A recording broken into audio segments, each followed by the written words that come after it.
Welcome to our channel. Today we how to restore Adalo Datastore after accidental deletions step by step clearly.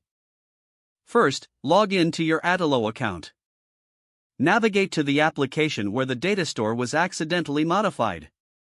Click on the Database section in the left sidebar.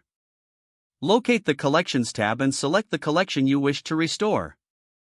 Once in the collection, look for the History option at the top right corner. Click on History to view the recent changes made to the collection. Identify the specific change or deletion you want to reverse. Each entry will display a timestamp and details of the changes. Select the version prior to the accidental deletion. Click on the Restore button associated with that version. A confirmation prompt will appear. Confirm the restoration.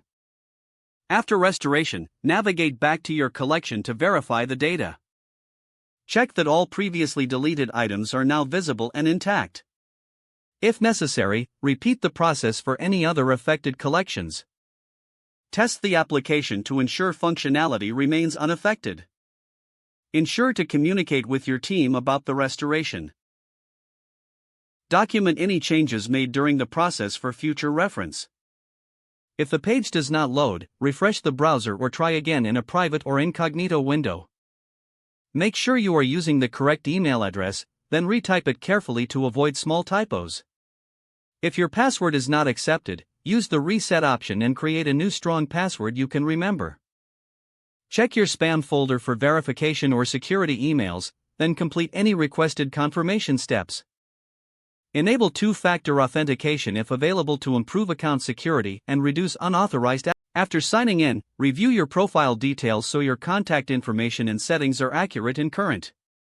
If you see an error message, note it down and try again after restarting your device and internet connection. Log out when you finish, especially on shared devices, to keep your account and payment information secure. If the page does not load, refresh the browser or try again in a private or incognito window.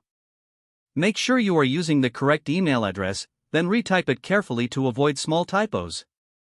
If your password is not accepted, use the reset option and create a new strong password you can remember. Don't forget to like this video and subscribe to our channel for more step-by-step tech guides.